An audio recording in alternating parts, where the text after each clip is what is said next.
Thank you very much. My death wish is starting to go away, so I don't jump out of planes anymore. But I'm really glad to be here. As Yolanda was saying, I used to deal for almost 10 years with with very large companies, and what I was doing with them was helping them to understand how technology is changing. And then about 2 years ago, well, a little bit before that, I started to realize that it isn't just technology that's changing, we're changing. The whole world is changing very, very fast. And that's one of the things that I really want to talk to you about, because I think it's something that we all kind of know, but maybe we don't know. So, for instance, did you know that half of the information that's recorded, that has ever been recorded, was created in the last 2 years? So half of all the information ever, and that time is getting smaller. We're creating it so fast that we just have more and more knowledge about everything. And that's going to grow exponentially over the next few years as just about everything gets its own little chip and starts talking to the internet. It's going to get really, really crazy. The other side of it is that people are changing in relation to the machines that they use. We all carry around mobile phones and stuff like that, and some of us have hundreds of apps and some of us just use it as a phone. And some people would say that this is an age thing, that young people all use their phones and that old people don't. Actually, that's not true at all. What is true, though, is that the way in which we interact with each other is changing because of this. We don't make the plans we used to do. We're much more fluid. We expect things to happen sort of much more fluidly, coming together at the last possible minute for a lot of these things, because we carry around an awful lot of information, not just on our phones, but this is the gateway into all sorts of information that exists in the world, as you no doubt know. But that changes the way we think about information. Universities aren't teaching you information anymore, not even teaching you how to learn. They're teaching you how to interact, how to lead, do different things. And so what we're seeing is that young people are actually very different to the older generations. The digital natives, as they call them, are different in the way they work, different in the way that they expect things to happen. And unfortunately, a lot of businesses are expecting people to be the same as they always have been. And as a result, they're expecting their customers to be the same. And they're not at all. So this is compounded, I think, for me by just the rate of change. So I was looking this morning when I woke up, and I noticed a couple of things that have changed today. So today, Airbus announced that by 2020, they're going to have self-flying cars, not self-driving cars. They're going to have one-man aeroplanes on the market. And you think, really? Why do we want those? Strange question. And then at the same time, Tesla put an update over their cars this morning, I think, to most of their cars anyway, which allowed them to be autonomous at up to 90 miles an hour. So you can sit in your car and your car will drive itself on the roads here at 90 miles an hour. Don't know if you want that, but when you drive home, be careful of the Teslas, is all I would say. At the same time, on the theme of cars, in London, a Nissan Leaf is going to be driving itself around as of next month. They've now got capability to do that. And okay, this is all technical stuff. And you think, oh yeah, that's interesting. I wonder if I'm going to have a driverless car. But the real point is that that's going to change pretty much everything. Because when you start to get into driverless cars, and this has come down into the time it'll take. So these companies are talking about having these cars launched and running by 2020. That's less than 3 years away. That's going to change how we go to the pub. Yay, we can all go to the pub. How we send our children to school. At the moment, only, I think it's 17% of people would actually send their children to school in a driverless car. But I bet you that's going to change as soon as I don't have to get up in the morning. Wow, that's great. That sort of thing will change the world very, very rapidly. I guess what I'm saying is that technology changes us, and to some degree that changes the way we buy things. As cars become driverless, why would you own a car? At the moment, look at all the money that's sitting out in the car park there, just sitting there. when you have a driverless car, the car can go off and do something else. In fact, it could earn money for you as a taxi while you're sitting in here. It could go and do something else. In fact, maybe we just won't own cars at all. What's the point really of owning cars? At which point we come to the stage where cars actually own themselves. You've probably not heard of a digital autonomous organization, but they're starting to build organizations which have no people in them at all. They're just done with algorithms. That's what a car will do. It'll basically run itself. It'll go and pay for its own servicing. It'll might even buy another car, have another car constructed for its old age. I mean, this sounds like a joke, but it's true. This is what we're looking at. And these changes are massive. And most of them, I think, I'm a positive guy, so I think most of them are going to be quite positive. Not necessarily. If you think that in 70 years we went from most transport being by horse to actually getting someone onto the moon, that was 70 years. That's not that long, and that has been shortening and shortening and shortening. So we should expect massive change, massive disruption coming towards us. And it is happening, and not necessarily in a good way, as I said. In 1915, I think it is, 40% of adults in America worked in agriculture, and now 2% of adults work in agriculture. So there was a massive drop-off, very, very quick drop-off of the number of people employed in agriculture. And what actually happened was that the state got together and they said, okay, we've got to put people into education. We've got to prepare these people for different jobs.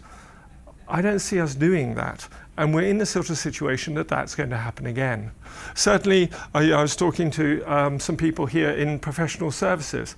Professional services are going to change in the next few years, completely change. And we're not really ready for that. And the jobs that are available now, there'll be different jobs. They won't be the ones that we're used to. And so we're not training people. We're not getting people ready for this stuff. So back to the theme of disruption, there's an awful lot of disruption coming. And so I guess one of my points is, if you think that as a company you can keep on doing what you've always done, there's so much change, it's very unlikely that that'll work. So you have to start thinking about what else you can do. And there is this idea of disruptive innovation, that you'll go out and you'll do something different. Disruptive as opposed to incremental. Incremental, I'll make my new model of car that little bit better than the last one. Or I'll do something different. I'll make a plane. Well, that's probably not such a good idea, I would say, but who knows. So really, I think companies need to focus more on investing on disruptive innovation. But how? Disruptive innovation, by its very nature, is quite risky. You can make a bet on something and you can get it wrong, and a lot of people do. And the way to de-risk it, I found, is actually to look at the changes that are happening in people and test it. So you get these things in some companies at the moment. One of my favorite examples at the moment is LinkedIn. Imagine a lot of you have a LinkedIn profile. In fact, there are 490 million people who have LinkedIn profiles. And they don't seem to really, how would they make any money? How do you make money out of just a profile that's free? Well, the fact that there's only 1,500 of them in LinkedIn as employees probably helps. They don't have to make that much money to pay the employees. But the more interesting points are that of those 1,500 employees, 10 of them are over the age of 40. Everybody else is average age of 24. And so that company is completely skewed the other way. They don't have people like I was a bit depressed. It was like I wanted to go and work with my friend, and then they were, you can't come in. You're too old. You're past it. It's like, all right. And my point really is that some companies are doing that. They're changing their profiles to an extreme degree. And what I think is really interesting within LinkedIn is their focus on agility and change. So at LinkedIn, my friend who is one of those 10, he was saying, I got there, and the first thing they did was they said, we need a new spreadsheet to do this, that, and the next thing. And within half an hour, somebody had written this spreadsheet that I needed. I was halfway through thinking what it was, and they'd produced it already. This idea, you've no doubt heard of failing fast. Well, they don't even think about it as failing. They're just thinking about it as testing. They're testing new ideas all the time. And that's the way that people have to be looking forward. Trying new things. Agility to try something. If it doesn't work, try something else until you find the right one. So I think we have these sort of strange changes coming. So the connection between the number of people that work for your company and how many customers you have is breaking for a lot of companies. Even professional services who pride themselves on their personal connection.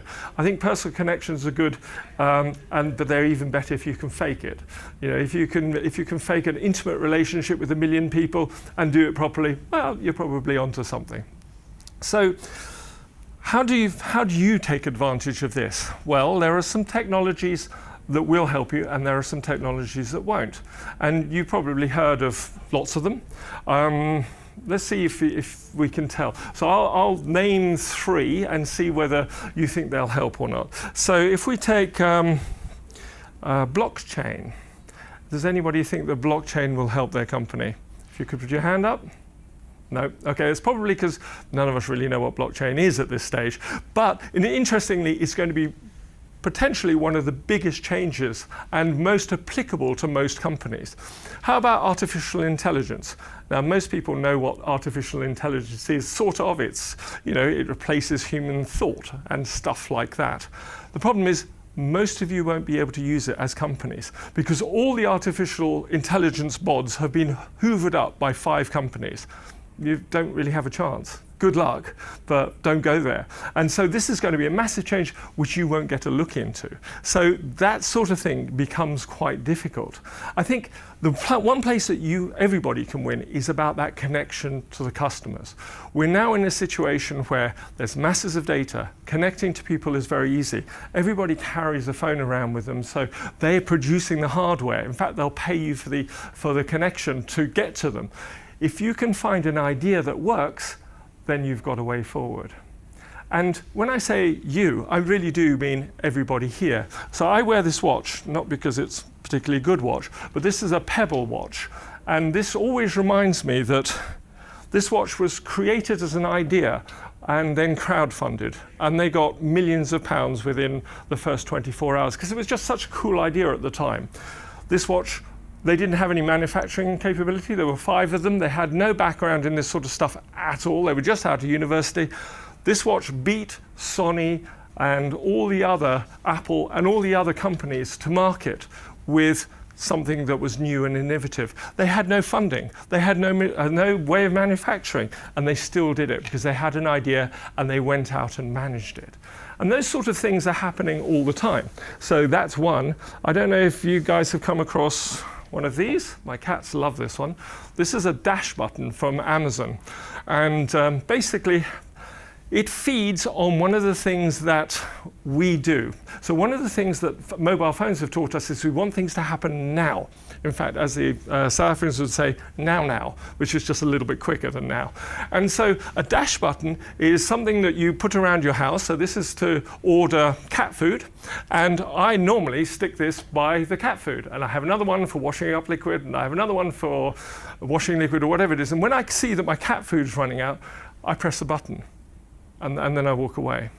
And 24 hours later, or if I lived in central London, 4 hours later, cat food turns up at my door.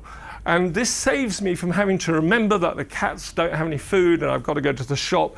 It's that memory thing. It's that in the moment I can make a decision and buy something. I don't even have to pick up my phone, which also is connected to Amazon, and search for it. All this does is cat food. And interestingly, the business model for this thing is not about me as a consumer, really. It's about the pressure that they can put on Whiskers and all the other cat food firms saying, we've got 1 million people that will only ever buy Whiskers from us.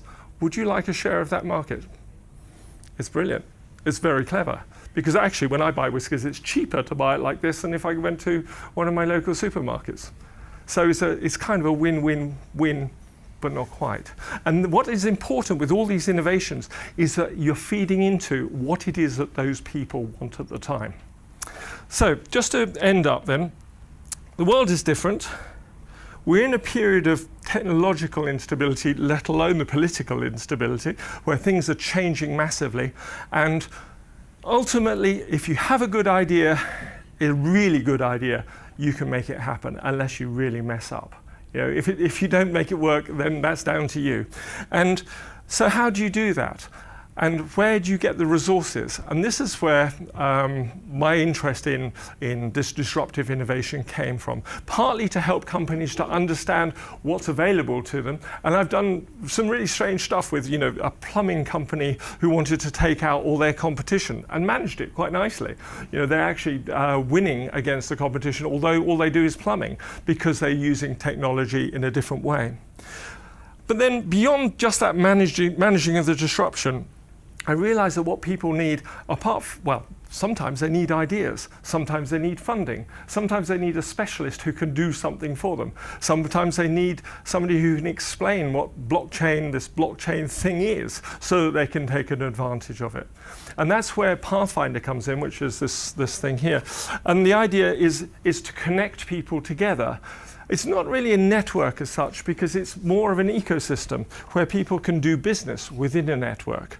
And I think ecosystems are going to be very important going forwards, where we actually start to, not only in physical life, but we're actually making connections with other people who will be useful for us for the length of our working lives.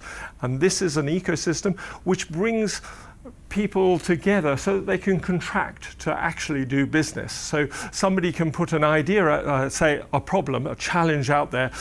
One example is when you come to an airport, how do I find the bus I have to get on when I'm on holiday? How do I know? Well, at the moment you have somebody standing there saying, "Oh, Mr. Dowd, how nice to see you. Yes, it's bus number 62.